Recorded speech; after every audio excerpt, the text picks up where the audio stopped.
Geico presents sharing versus oversharing. Yesterday, Cliff Sora shared a top 10 list of hot fusion restaurants, a vegan gluten-free mashup recipe, and a podcast featuring organic food trends. Oh, TMI, too much internet information. That's oversharing. Cliff, Geico has something worth sharing with your friends. Like how on Geico.com you could save hundreds on your car insurance, update your policy, and report a claim. Gluten-free info that's easy to swallow.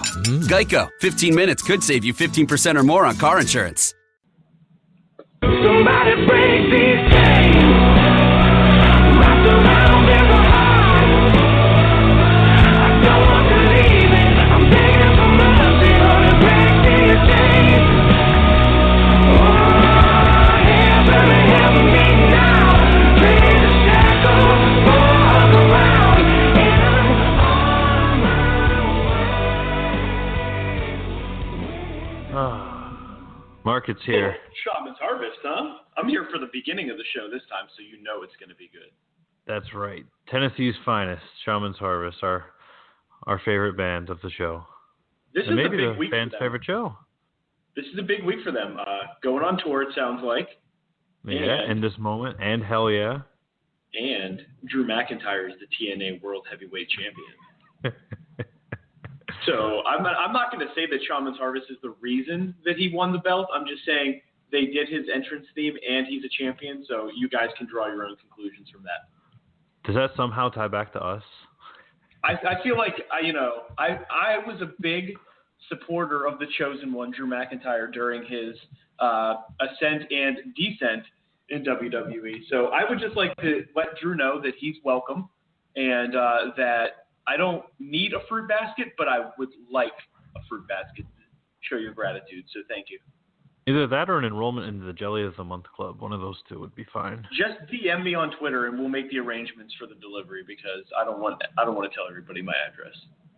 No, that's fine. But if you message me and give me $100, I'll tell you Mark's address. Don't take Danny up on that because he would do it just to screw with me. So, ladies and gentlemen, welcome to Midcard All-Star Radios. We're on the road to WrestleMania. This is it. This is the Super Bowl. We are right there. It is 6 days away from the biggest spectacle in sports entertainment. Danny, how you feeling about it? I'm excited. I'm excited for different reasons. As I told you actually before we went on the air, I'm excited for the same reason that I was excited for the Super Bowl this year.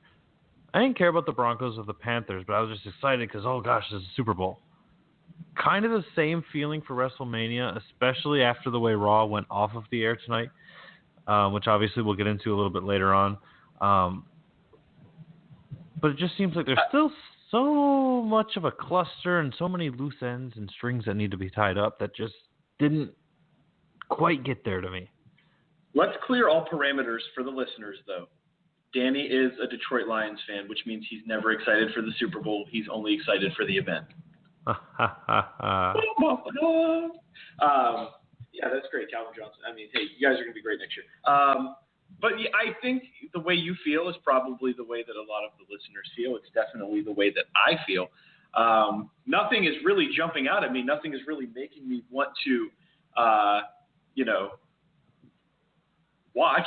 I guess I'm more excited for NXT's event, but I will watch it because it's WrestleMania, and I know that they're going to do something to make sure that I am satisfied. And if they don't, I'm a stupid wrestling fan, and I'll still be there anyway. That's right. I'm going to complain. You and we're going to live special 1.5 hour show after WrestleMania, talk about the whole weekend. And if WrestleMania sucks, you and I are still doing the show, and we'll still be here for After Raw Radio on Monday. 50,000 downloads or bust, boys and girls. We're going to the moon. That's right. I mean, there are a lot of storylines that could be really, really good. I just feel like none of them have been fleshed out, and none of them have been given enough time to blossom into something a little bit better. They all kind of feel like they've been crammed in the last month. And I kind of feel like we're lacking a little bit, especially with some of the bigger feuds that we have going forward. I think the big one that we should just lead off with, it was the end of the show and it was the beginning of the show. But Roman Reigns and Triple H, I I got nothing for these guys. No, nothing at all. I don't know. After last week, it seemed like it was going to pick up steam, and then the way it was tonight was just very, very lackluster. Like, let's randomly insert the Dudley Boys to draw Roman out. It was whack. That's the only word I can use to describe it. It was whack. I just didn't get anything from it. The show kicked off in spectacular fashion. Shane O'Mac, The Undertaker, nice confrontation. Your first oh shit moment of the night, and it hasn't even been 10 minutes. Shane puts The Undertaker through the announce table with a diving elbow. He's shown me a couple things here. He can still take bumps. He can still move. He still has resiliency. And I don't know if you saw this or not, but I got a keen eye. And his shirt popped up for a minute, and Shane O'Mac is packing like an 8-pack. He got some abs down there. He is coming to fight. And Undertaker looked good. I think Shane tagged him pretty good in the face. Undertaker was bleeding a little bit. Yep. It was a damn good segment. It started off Raw in a very, very interesting and engrossing way. I was like, oh, here we go. This is our go home show that we have not only been waiting for, that we deserve, but this is what they should have been doing all along leading up to WrestleMania. Absolutely. I mean, you had the exchange between Undertaker and Shane was phenomenal. Of course, Undertaker reiterates saying that Shane's blood's not going to be on his hands, but it's going to be on Vince's. However, Vince's blood may be on Taker's hands. I like the back and forth with all three of them. I like how Undertaker understands that there's a lot more at stake than just beating Shane, that it's also his WrestleMania longevity. It's his ability to perform. If he does lose, what's going to happen? Is Vince going to go through with his plan to make it the Undertaker's last WrestleMania? I think there is so much at stake with this match in terms of potential storylines going forward and character development that it cannot under-deliver. It has to over-deliver. I don't think this is the kind of match that you can get away with just, like 2.5 stars. This has to be a 5-star match from top to bottom. They have to let these guys go for a while. There needs to be some sort of turn. There needs to be some sort of big reveal or huge surprise. Something crazy has to happen in this match in order to really deliver on how high the potential for this storyline is going forward. Correct. Shane's going off the top of the cell. I've already sold that to myself. I feel like he can do it. And this was a great way to kick off the program. The Undertaker had his entrance. They let us see it from top to bottom. It wasn't old when I was like a little, 5-year-old boy. It's not old now that I am almost a 30-year-old man. It is still the greatest entrance in all of wrestling. You still get goosebumps when you see it. And it was a really, really cool way to kick things off. And I was so hopeful going forward that they were going to finally give us the go-home show that we've been needing to really get us pumped up for WrestleMania. As was I. I mean, the show started off probably as hot as you can start off a show. I mean, especially when you compare it to previous years' go-home Raws. I mean, typically they're very safe.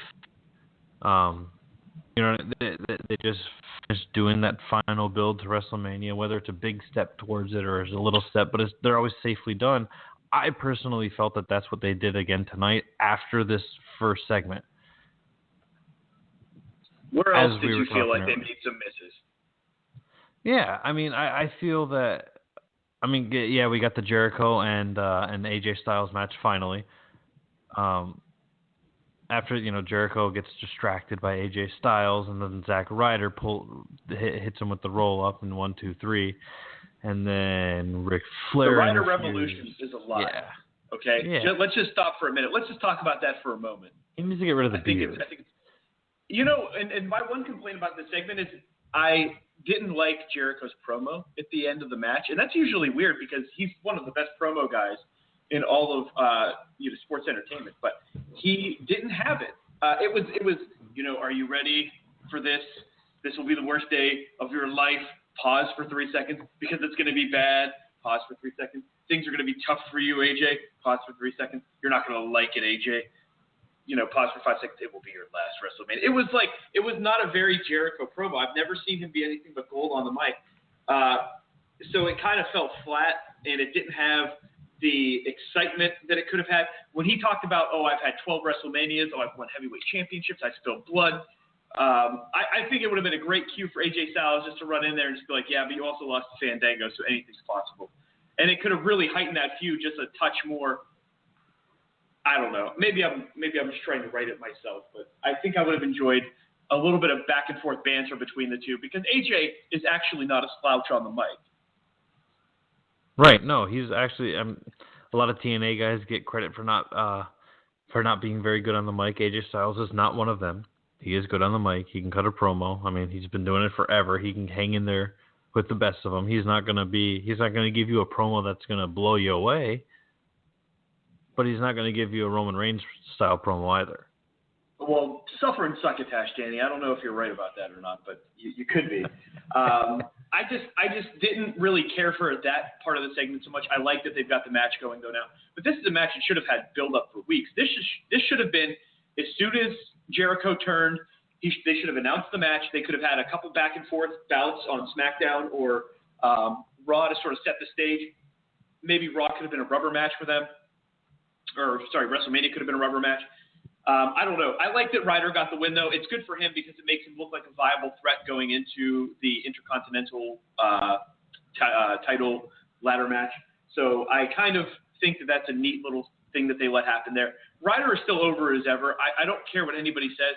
When he puts that fist out there and the crowd chants with him, it's very, very humbling to see that there's a guy out there that has received so little airtime, so little support from the staff behind him.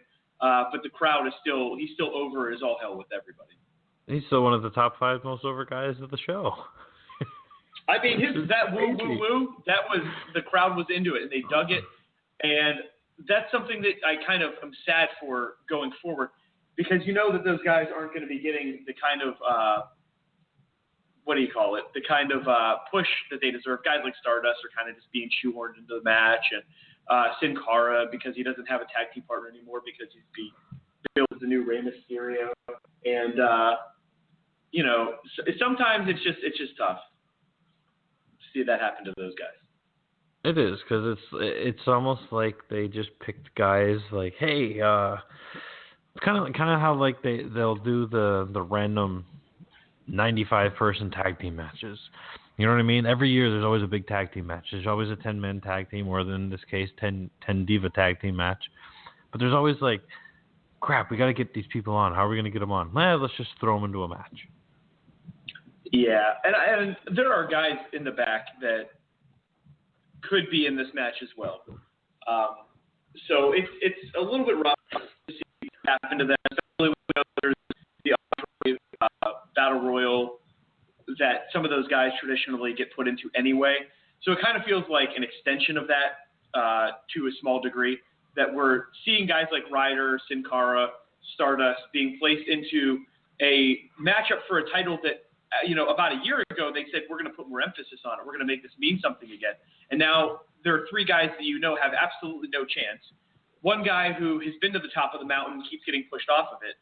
And then 2 very, very over, a heel and a face in Sami Zayn and Kevin Owens. So it's not like this is the kind of match where we can say, hey, there's a chance that any guy can win this.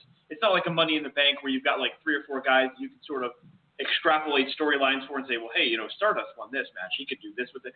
It's sort of like it's a 2-pony race. I don't see Ziggler winning it. If he does win it, it's going to be possibly a feud prompter between Kevin Owens and Sami Zayn. But I just don't like what they're kind of putting out there with this match as much as I think that we would like it if there were somewhat more, we had weeks of build rather than just 2 weeks. Right, and I mean, they could have even built like Kevin Owens and Sami Zayn, and then just said, okay, well, you know what? There's other contenders here, Sami Zayn. Just because you have a personal vendetta or a personal beef with Kevin Owens, from NXT or Ring of Honor, however they wanted to word it, that doesn't make you the legitimate number 1 contender. Bam. Okay, and then you kind of have that. Not oh yeah, Kevin Owens, we're going to allow you to make a triple threat match, and you're going to throw some joke guys out there, and then it's going to backfire. Because essentially that's what he did. He picked 3 guys that people view as jokes when he made the triple threat match last week, and now all of a sudden the guys that they're viewed as jokes are now in the match, which to me doesn't make sense.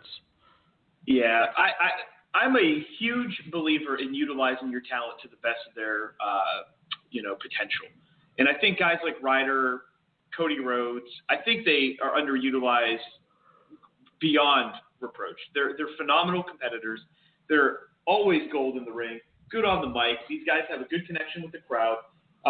But for some reason, they just don't get the kind of play that they deserve. So they're kind of being regulated to the extra guys in a match that they have no business being in.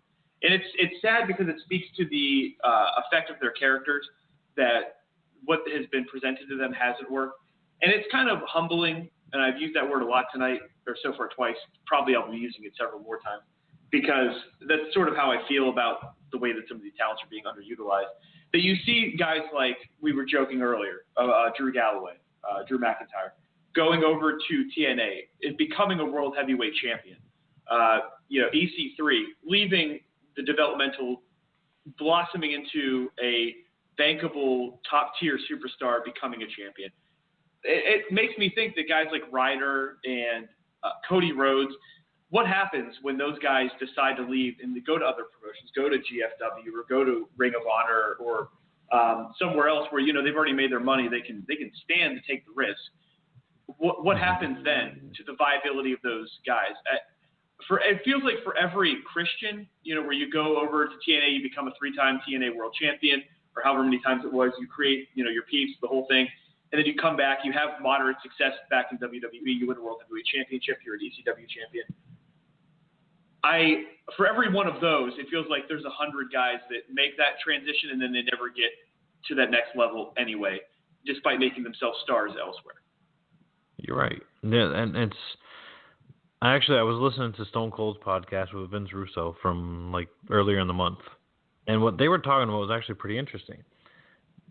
Back in what everybody calls the Attitude Era, the best era of wrestling of all time. Vince Russo and Ed Ferrara were the only 2 writers. Stone Cold said that was probably some of the best writing as far as entertainment purposes that he's ever seen in wrestling. Not the best wrestling, but the best entertainment value. You look at the guys now, there's 20 some odd writers. You have too many people there. You have too many, hands in the cookie jar, chefs in the kitchen, too many chiefs, not enough Indians, whatever analogy you want to use, but that's what it seems like, and it's what it seemed like for such a long time now. Right. You see who they're hiring though now. Whenever they put out job postings, they want somebody with 5 years minimum of reality TV writing. Previously, right. what made that era so good, why so many fans reflect back on it. A lot of people give those commentators flack. They say things like, it was a good era in wrestling, but it wasn't the be-all, end-all. And it was because, like they say in the rise and fall of WCW or in the Monday Night Wars, it was because they made it look so real that it wasn't reality TV. You really felt like you were watching something organic. I think there's a very thin line between reality TV, which has now been, turned into a commodity. It's very, very clear. By the way, I also have complete inside information about how fake Total Divas is. And everybody knows, it's a joke. But I actually have a literal proof that it is, and I can't reveal my source because they'll get fired from their job. But I have complete proof that the entire show is reshot, fabricated from top to bottom. The storylines, the fight, everything.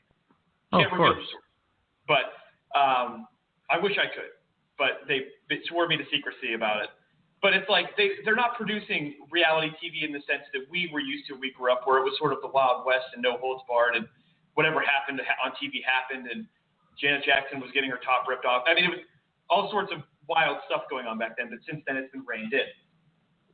Right. They're not creating TV that makes you feel something anymore. They're creating TV that gives you reactions. You react to what you're seeing. You don't invest in it as much. So I think that's sort of like the tagline for Raw tonight.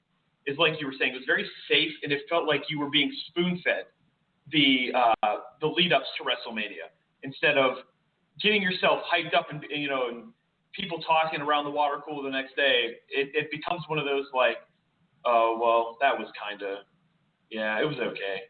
I mean, the ending was, that'll be at the end of the show. Obviously, we'll talk about that. But it was one of the worst endings to Arrive ever seen. I agree. Like, period, ever. Good show though, good wrestling. We'll spouse on that a little bit more, but the ending did absolutely nothing for me. And like you said, the same thing to me before the show. It did nothing for me. It didn't make me want to watch it. It didn't make me feel like it's a must-see. It didn't make me feel like this was something that if I miss, I'm going to regret it. I felt nothing. And I think that's one of the worst things you can have as a fan is no reaction at all. Right. And let's say this is the last show before Fastlane, and the WWE Network doesn't exist. I'm not buying Fastlane. The way I look at it, like your whole objective when you're writing, and it doesn't matter that pay-per-view doesn't exist anymore, but your whole objective is to get people to want to watch the next show. And I know that you and I don't speak for everybody, but I'm sitting here thinking, like, there can't be many people that you sold and said, man, I can't wait to see that Triple H Roman Reigns match at WrestleMania. Now, if you would have asked that after last week or the previous week, I would have said, yeah, man, it was going to be a pretty physical match. Like, they're going to beat the hell out of each other. After this week, I'm like, yeah, sure.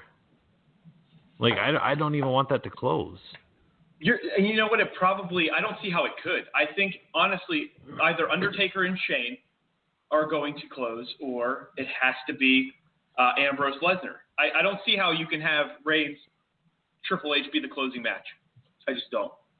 I think, there's implications with the Authority possibly interfering to keep Shane from taking control of Raw. I think that's one reason why Triple H might go on a little bit earlier in the night. But tonight was sort of proof of how ineffective Roman Reigns is as an in-ring competitor and as a face. Do I think he has all the tools to be one of the greatest we've ever seen? Absolutely. He's Samoan. He's got the look. He's got the everything. He's got the skill set, and he just doesn't have the packaging. The packaging is ridiculous. He's still very reminiscent of the Shield, the same music, the same, the pants, the boots. None of it has evolved or changed, and it's not endearing in the way that John Cena is endearing, because he's like a cartoon character brought to life who also happens to be like an obscene physical specimen. Roman Reigns has the onus on him to make the crowd want him. And whether or not he's doing anything is yet to be seen. He's doing interviews, and they're saying, why do the crowds boo you? And even he's saying, like, there's not just one reason why they boo me. There's plenty of reasons why they boo me. He's not even saying it. He's defaulting to the old, as long as I got the people that support me, I hear them too.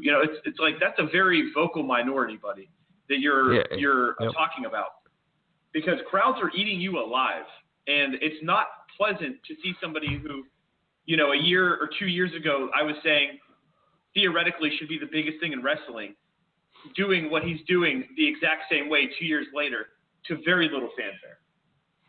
Right. Well, and that's like, I asked you during the show, it's like, God damn, man, like, how many times can a man get booed out of a building in a single show? To which you answered 3. Actually 3. Which is correct, but right. Like, at some point, like, you gotta like let it happen organically.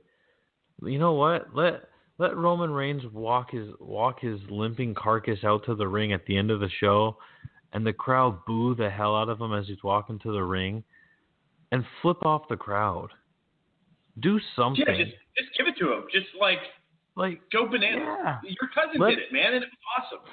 Let him be a human being. Like, that's the problem that I have with some of these guys. Like, you can tell like who are the Vince McMahon guys, because the Vince McMahon guys, they're going to be exactly what he wants them to be, whether it's good or bad or indifferent. He wants Roman Reigns to be babyface, therefore, damn it, he's going to be a babyface. But he's not. Like, there's really nothing about Roman Reigns that's like babyface. This Right. is like Hogan in like 94-ish, where, Turner is like, okay, this is my investment. Damn it, you're a face until we say you're not a face anymore. And he's going out there. He's getting booed. Even Hogan said it himself. People were chanting, die Hogan, die. And he had to deal with that for like a solid year and a half of people just booing his ass out of the building no matter where he was at because they were sick of it. It's not that these crowds are cynical. It's just something runs its course, and then when it's over, it's over. And that's why you don't see guys like Fandango going out there anymore, because it was cute. It was a fad. It ran its course. It was over. You got to move on now, Johnny Curtis. You're on to the next step. Just don't throw milk on yourself again. Yeah, just don't do that, please. But that's what you're seeing is the fruition of what they tried to do with Roman Reigns, how it was successful for a little bit, and now how it has stopped working. And this isn't like, being a smart fan and being like, oh, he needs to grow up and we need to get him out of those pants. It's just, as a person, like, I cringe when I watch it. I don't want to cringe when I'm watching.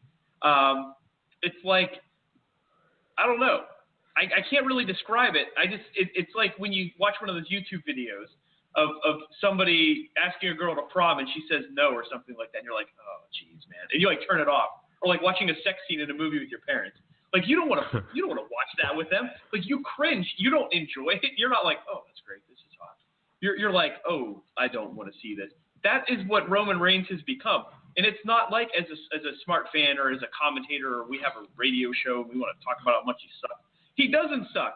It's just what they're doing with him sucks. And it's so boring that now whenever he's on and he's getting booed and he's trying to be a badass, and Triple H is, like you were saying earlier, Triple H was going out of his way to put Roman Reigns over, and they're still booing him. I've never seen a guy with the balls to call my name out and put his hands on me, and I'm like, man, like, Triple H is trying so hard. Like, week after week, he's trying so hard to put Roman Reigns over as a babyface, and people are cheering Triple H when he's beating up Roman Reigns. Who in the back is listening to what is going on out there? Here's what I feel like. I think WrestleMania has to be the payoff. I think WrestleMania, honest to God, has to be the Roman Reigns heel turn. It's a great stage for it to happen. You could literally have what happened with Austin and Bret Hart. You could have Austin go in as the heel and come out the face, and you can have, Triple H go in as the heel and come out the face, or something. I don't know. But you can have Roman Reigns come out of this a heel somehow. Whether or not it's costing The Undertaker or something like that and becoming Shane McMahon's instrument of destruction, I don't know what you want to do with it. But I think the only way Roman Reigns gets through the next year without being the biggest bust that I can honestly remember is by turning heel and giving a very, very viable bad guy for people like Ambrose or a returning Seth Rollins to go up against. I just don't see any other way out of it. It has to be. Like, everything about Roman Reigns, like we said, even like his look, he's heel. Period. That's him. That's his character. Aside from The Rock, and you said this last week, aside from The Rock, name another Samoan wrestler that was babyface. We had, what was his name? Rosie? Super Rosie, or whatever. He was in the face with the Hurricane. Remember when he wore a sock on his head? When he was the superhero in training. Yep. See, that's one. We got another one, boys and girls. We figured it out. And what's he doing now? I believe he ate at Chuck E. Cheese for dinner tonight. Which one is it? Rosie was Umaga, right? Or is it Jamal? Jamal was Umaga. Okay, because he's not with us anymore. But there's another bad guy. There's another tough one. Well, Rosie is Roman's older brother. Yeah, and I'm sure he's well taken care of. I don't know, but it's like I can't put it into words. Like, I'm fumbling my words whenever I try to articulate like how bad the ball has been dropped with this guy. It's like it's like when you see a picture that takes your breath away and you don't know what to say when you look at it, and you're just kind of like, well, this is it, I guess. Like you have no words for it, and that's how I feel right now. I feel like I'm looking at one of those pictures. That sums it up pretty much. I got nothing else about Roman Reigns. I really don't. Just turn him heel. Let him do his thing. Honest. I'm trying to think of scenarios. Okay, how can it happen? Now, if Roman Reigns turns heel, that match has to close the show. In my opinion. Yes. I'm interested in several things. The reason why, if he turns heel, in my opinion, what will happen is The Rock will run down. He will help Roman Reigns because somebody else will be down there with Triple H, like the Dudleys or something. And The Rock will come down. He will make sure Roman Reigns wins, and then Roman Reigns Superman punch The Rock. And that's his heel. One thing that I was thinking of that might be kind of cool is Triple H actually wins that match. He wins that match, and then Shane beats The Undertaker, and then you have Shane in charge of a champion Triple H. That's cool. That's a cool scenario. So I almost feel like that might be where they're going, and something might come out from there as well. But I'm interested to see what they do with it. Hopefully they do something instead of nothing. So you read Sting's interview, I'm assuming, with IGN. Mm-hmm. Yep. Saying that his neck is fine now and he is okay. Not dead yet. I'm not dead yet. So let's brainstorm here. The only way that Shane McMahon beats The Undertaker is with help. Mm-hmm. And we saw that tonight. No matter how epic the elbow drop was, how awesome it was to finally see it again after so many years, The Undertaker still sat up. We're dropping him. We're dropping Sting from the ceiling. We're doing it. So here's my scenario, though. So Triple H is going to interfere, and Vince will be there, and Stephanie will be there. What is Stone Cold going to be doing there? What is The Rock going to be doing there? What if Stone Cold comes down? What if Stone Cold screws over The Undertaker in an effort to screw over Vince one last time? People are not going to boo Stone Cold Steve Austin in Texas. They're not going to boo him anywhere, actually. It doesn't matter if he stuns Undertaker. It doesn't matter if he stuns anybody, really. So I think of that, you don't have any of your active big name stars currently. They're all out. They're all injured. So what are you going to do? Just have a whole cluster of all of your old big names. Have The Rock. Have Stone Cold Steve Austin. Have these guys run down and interfere in this match as well to cost The Undertaker the match, to screw over Vince, because The Undertaker is Vince's ultimate creation, not Stone Cold, not The Rock. They feel slighted by this. They feel some type of remorse. Who knows? I would be obliged to have anything that involved a gigantic ass swerve. And Sting I really think so.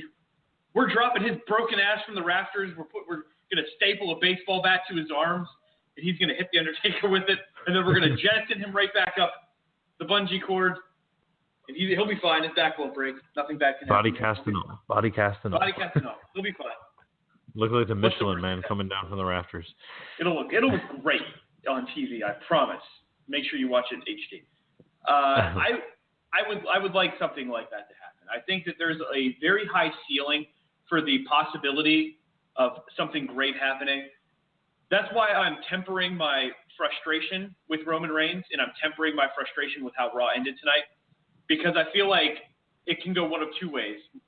Either WrestleMania is the guy that tells the girl that he's really, really awesome in bed, and then he two pump chumps, and it's absolutely nothing. She's like, what'd you tell me that for? Like, why'd you say you were great and you weren't? It's either that. No, listen, I'm telling you, that's how WrestleMania is. That's what it is to me. It's the guy that's like, hey, listen, you're gonna love this, baby, and it's terrible, because that's what I feel like they're doing to me right now. I feel like I'm being courted. Like, listen, Mark, you're gonna love this. You're gonna love watching WrestleMania. I promise, it's gonna be You're gonna love every second of it. It's gonna be the best thing you've ever seen. And then I'm like 4 hours into it, and I'm like, is this it? Did they do this to me again? Or it's gonna be like the complete opposite, and I'm gonna go into it with no expectations, like you said. We're just watching it because we're wrestling fans and we're excited because it's WrestleMania. And I'm gonna come out and I'm gonna be like, oh yeah, they did this. That was good. You got me. You got me. You know, I'm gonna be happy as a clam, and that's what I need to have happen to really keep me from not. I mean, I'll still watch it anyway. I don't know. Can we rewind a second here? No. Have you been to Two Pump Jump before? What? Oh no, absolutely not. No, I deliver. Yeah. No, I'm just saying. If anything, I even have a hard time sometimes. You know, getting to the finish line. I mean, I'm just saying, I'm that committed to what I do. You know, sometimes I don't even get it. I don't even get a medal. I'm still running the race sometimes. You know, I'm very impressive. I'm just saying. For our listeners out there, I'm very impressive. You guys would be very impressed. There's no video, but if there was, I guarantee you it would sell more than A Night in China. I guarantee it. Golden voice of wrestling radio. I'm just saying. But let's get back on topic here. Let's talk about wrestling some more. Hey, do you remember when the Ascension was relevant and they wrestled Kalisto tonight and then Kalisto beat them? I do. Do you remember when that match ended with interference, just like the Charlotte and Becky Lynch match, just like the Zack Ryder and AJ Styles match? Yep, that was pretty sweet too. I took some pretty good notes for the show tonight. The Charlotte and Becky, I write, Ric Flair interferes, ... again, ... yawn. Hey, and that that's was how you that make was a the show. extent of my note. Listen, That's it. TNA knows how to run a tight ship. Some of the TNA programming out there, it's programming. It is when you watch it, you're watching a show, Right. Okay, that's on television. So they know what to do to get on television and to really, really capture the people that still watch TNA. You know, they do. There's like 6.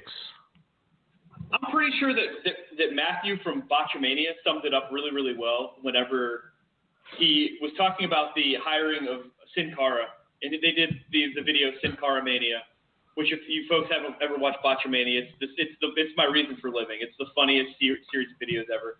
Congratulations to him because he just celebrated his 300th video a few weeks ago.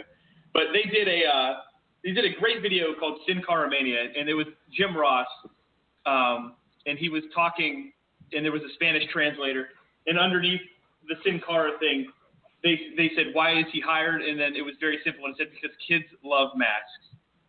And that is what I feel like they're doing with Kalisto right now. They're like, you know who was really over? Rey Mysterio. You know what kids love? Wearing masks that cost $40 at our vending tables. You know what we're going to do? We're going to make another one. Bam. Go get him, little Lucha Man. And I like Kalisto. I'm not going to say I'm fan. sure you're not saying that in like a derogatory way towards Kalisto at all. I like Kalisto, but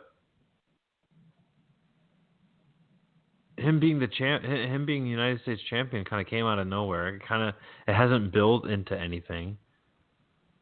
Like you have Ryback, Ryback's becoming the modern day Big Show with the way he turns. Hey, we're back to Rye Bully. I don't know if you knew this or not, but we got Rye Bully back. Be a star. Cause concussion, boys and girls. Cause concussion. I'm all in on Rye. I've always been a huge Ryback fan. I don't care how many people he accidentally knocks out. It can't be more people than Jack Swagger has. So I'm cool with it. You do what you do. So whatever, man. You want to, but here's the thing. Like the match is so, like the booking of it is so predictable that I can't possibly for the life of me see Ryback winning this match.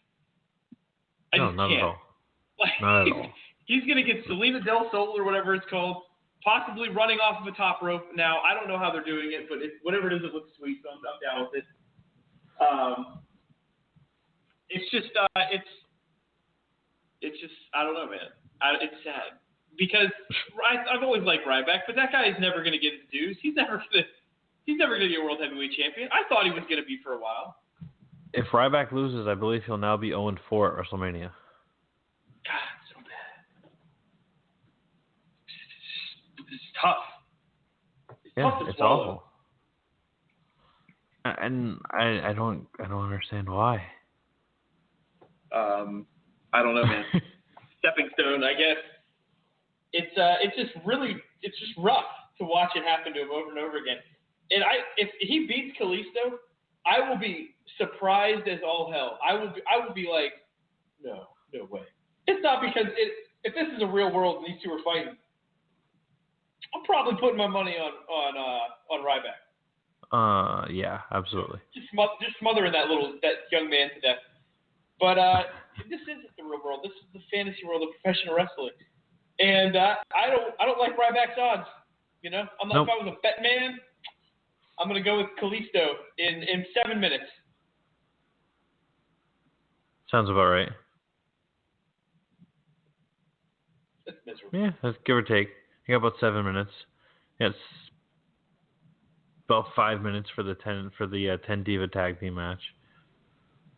As our good buddy Sean Waltman always says, just enough time for them to all get their shit in. I mean, I feel like it's going to be one of those where there's like 10 special moves. That's what I call them, special moves. You know, forget finishers. Finishers is old and stupid. Special moves is awesome. So they're all going to do their special moves. They're all going to do their quarter circle punch shoryukens, and it's going to be awesome. And that's going to be it. And Sasha Banks is going to win the Divas Championship, and Eva Marie's going to only injure 2 people and not everybody else in the ring. Thank God Paige is on her team. Paige is so hot. Do you think that you mentioned Eva Marie, and I have an extreme hatred for her on many levels. Do you see red when you see her? I see red. Yeah. I think the way that they're building her, that nobody likes her. Does everybody just jump her at the very beginning of the match, and that's really the extent of the Divas match? I think that's what happens. I don't know. I mean, I don't know. I'm for it. Yes. I will say this, though, for sweet-looking moves, when Lana kicked Paige in the head tonight, it looked sweet. It was a sweet kick. Lana looked very good kicking her, and then almost wardrobe malfunctioned everybody. Almost. Damn. I'm miserable. That's like the only word I can use to describe tonight. I'm feeling like I'm miserable. Just, I mean, why you got to bring Eva Marie? She's in a feud right now in NXT. You're gonna put her in WrestleMania? Like for real? Why what we're gonna do? Why is Vince so high on her? Well, it's like a new Kelly, and that's what she is. To be fair, in her defense, that's what Eva Marie is. She's on the Maximum Hot 100 list. She's very, very desirable in terms of photo, opportunities. So that's what they're doing. They're like, hey, we got another Kelly. Hey, we got another Sable, or hey, we got another Sunny. It's people that don't have a vast amount of ability in the ring, but they're still 10 out of 10s, and that's what makes them an attraction. And she'll do this for another 2 or 3 years before she goes into movies or goes into full-time modeling or marries a baseball player or whatever. That's where we're at with that. Maybe it's just my general dislike of her. I don't even find her. I don't even think she's that good looking. Oh honestly. No, she's hotter than the. I almost used the F word. She's hotter than the sun. But at the same time, I'll give her 2 things. Oh, there goes that stutter again. there's 2 things that I'll give her credit for. One is she stuck through it. She's exhibiting perseverance. She has allowed Brian Kendrick to train her. she's working at it. She's still much better now than she was a few years ago when she tried to wrestle and failed and got laughed out of Monday Night Raw. She stuck around after that. So I'll give her perseverance and I'll give her the willingness to learn. But at the end of the day, there's some people that have it and there's some people that don't. And it's not a knock on her because she's tried. It's just the fans don't like you because you kicked one of their favorite divas in the head and almost killed her. And you're basically being handed a WrestleMania slot before Bayley is. Honestly, I'm okay with that, considering Bayley would have, if she was involved, it wouldn't have been in a big capacity. Just because of the way that they've been building the Divas match, or the matches, I guess. So I'm Emma's on the fine. card. That's good, right? You got that? Yeah. I really don't know. I think that's how the Divas match, the big tag match, is going to play out. If Eva Marie gets the pin, no, watch her get the pin. Watch her get the friggin' pin in that match. I would actually, and you may want to slap me, I would be more upset with her getting the pin than I was when Snooki got the pin. Get ready to be pissed, because it's going to happen. I guarantee it's going to happen. There's no world where that does not occur. It's going to happen. And you're going to be all upset. I can feel it in my bones. The way that it was tonight with Summer Rae and Paige and everybody, Natty, giving the pissed off reaction of having Eva Marie in the ring, there's a 0% chance she doesn't get the pin to win the match. I feel it. What are the chances that Nikki Bella is actually Superwoman and her neck heals and she just takes Eva Marie out then? That ain't going to happen. Good Lord, that ain't going to happen. Dang. You might as well chalk that up to never ever going to occur. Wish in one hand, shit in the other. So let's talk about how over Sami Zayn was tonight. It was ridiculous. Except for the boring chants during the match. But they did that. They did that during Paige and Emma too. At some point, and I know I messaged you this earlier in the show, and I was like, all right, guys, like just stop trying to get yourself over. Like sometimes the crowd tries to get themselves over. They want to be heard. They want people to talk about them, just like we're doing. Mission accomplished, guys. But like, there's no reason you don't need to chant CM Punk when you have Kevin Owens and Sami Zayn wrestling. You don't need to chant for JBL when you have Stardust and Sami Zayn wrestling. When you have good people that are in the ring that are busting their ass for you, like, it's just disrespectful. Sorry for the little rant, but it's... No, it's okay. I'm sorry. I zoned out there for a minute. I was like, I was fantasizing about a world where people held, like during the Attitude Era, when they were cheering and they would hold up signs and everybody was always reacting in a certain way. Right. Like, just whenever crowds weren't more concerned with doing the wave than they were with, maybe I'm a fool. I'm sorry. No, that doesn't make you. Well, that doesn't make you a fool. Other things do, but that does not make you a fool. But you know what I mean? Like sometimes, like I said, like you don't need to chant Michael Cole. Nobody gives a shit about Michael Cole. Nobody's cared about Michael Cole. They were chanting Byron Saxton. They're chanting for Byron. They chant for JBL. Correct me if I'm wrong, but I'm pretty sure I heard a JBL's hat chant. Yep. Like, come on, guys. You were great for 98% of the show. Don't be dickheads for 2% of the show. I feel like they were weird at certain spots. It's like you were saying at the beginning of the show when Shane is face-to-face with the Undertaker and they're chanting holy shit. It's like, okay, well, this isn't really a holy shit moment. Like, this is a really cool moment, but this is probably not a holy shit moment. So I feel like some of their reactions were a little bit scattered. Right. And I hate to harp on it again.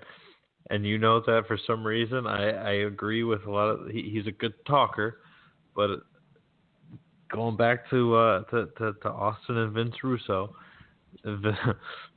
Vince Russo's like, you know why people are getting concussions and having to retire early is because of idiots in the crowd that are chanting, holy shit. These guys are living for spots because the crowd just wants to chant, this is awesome, and holy shit, and oh my God, and they want to chant that stuff. And even if it's not a moment, even if it's a moment that's not worthy of that, they want to chant that. Explain to me how guys like Tommy Dreamer, Sandman, how they're still going.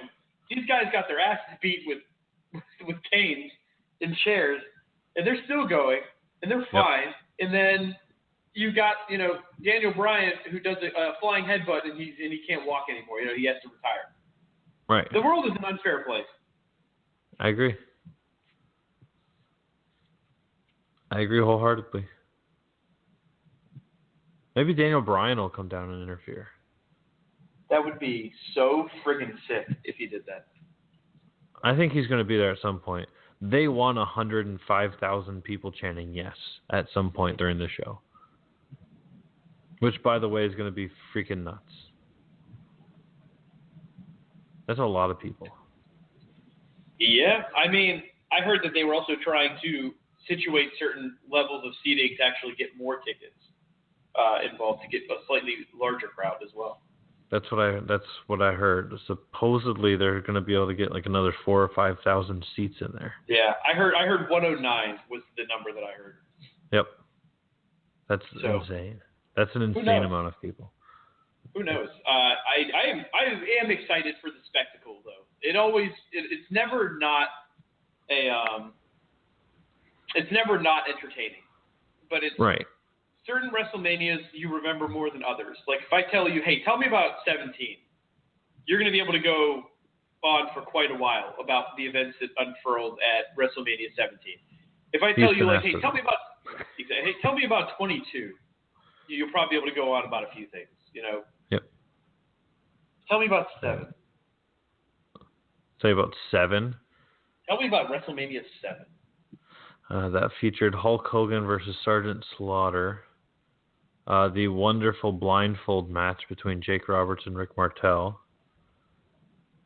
Shawn Michaels actually opened the WrestleMania for the 3rd year in a row and lost for the 3rd year in a row. You're missing the biggest part about the whole thing. The Randy Savage and Ultimate Warrior. I'm saving that for last. No, that was the Undertaker's WrestleMania debut. Well, yeah, but he fought Jimmy Snuka on the downside of his career. Okay, but he still won. That was the beginning. That was the beginning. You know what? Just like Shane McMahon told The Undertaker tonight, your legacy died 2 years ago. That hurt when he said that. Like, I'm sitting on the couch like, holy shit, that hurt me.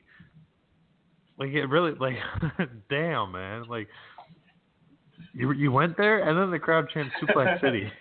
Oh, yeah. Santa Claus isn't real. What do you mean he's not real? Like, Shit. She had one of those moments from friggin' the Batman Superman. Undertaker, do you bleed? You will. I don't know. You're not God. Like I said, there were certain things about Raw that I really liked. There were certain things that I didn't.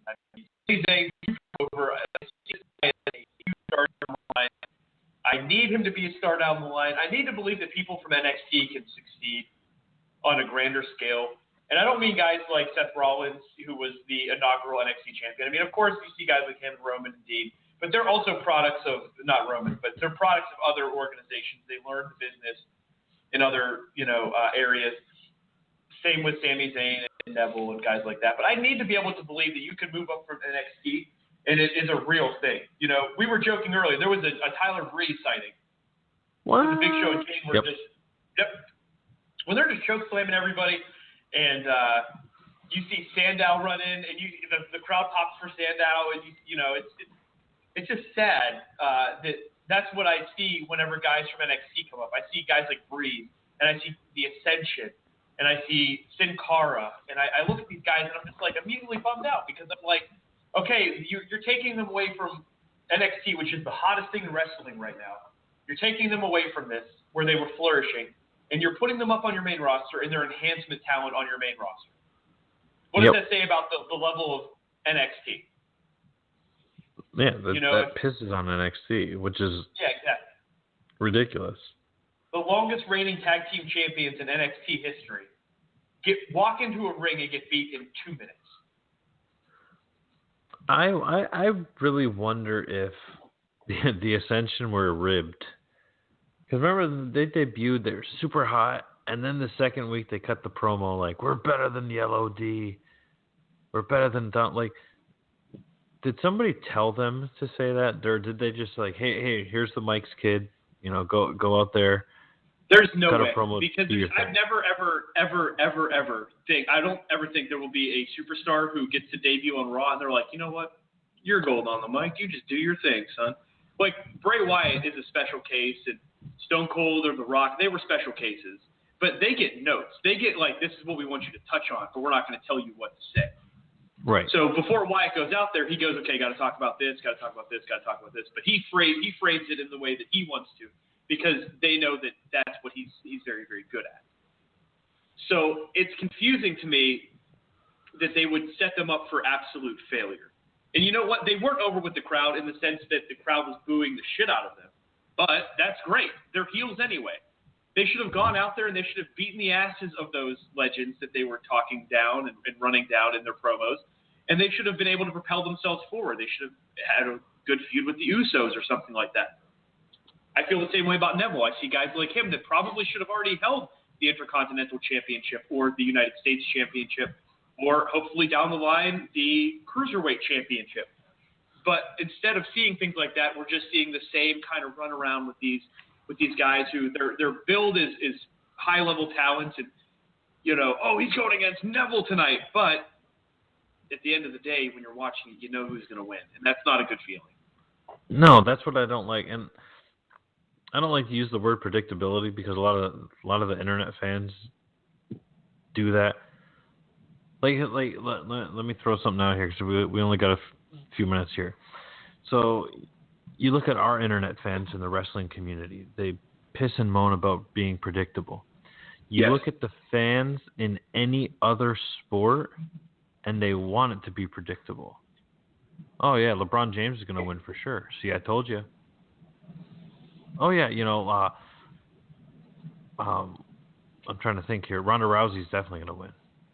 She's definitely going to beat Miesha Tate, and they want to be right. But why do wrestling fans always want to be wrong? I think, okay, so with sports and with wrestling, with the territories, everybody wants to be the smartest guy in the room. Everybody wants to be the person that you look at and you go, wow, that guy really knows what he's talking about. And for all the encyclopedic knowledge that you and I have about wrestling, which is ridiculous, it's we're not tooting our own horn. It's just I wish I could replace all of my wrestling knowledge with something else. I wish I'm not tooting my trombone, like Xavier would. It's one of those things where it's I wish I could replace it with something useful like mathematics knowledge or engineering knowledge, because it's that much and it takes up that much of my brain. But I can't. But it's still, no matter what, for as much as I know about wrestling, and as much as I want to predict storylines, or as much as I want to work for WWE Creative and I want to write stories and entertain people, I want them to prove me wrong every time I watch a show. When I see Zack Ryder go up against Chris Jericho, and I don't have any, beliefs about what's going to happen, I want to see Zack Ryder pull off an upset, set up a 1-month storyline with Chris Jericho, get Zack Ryder over. I want to see things like that happen. I want to be surprised as often as possible. And I know not every week you're going to get surprised, but it still doesn't stop me from wanting at least that one fix a week that says this is why you keep coming back to the well, and why you'll keep coming back to the well until there stops being a well.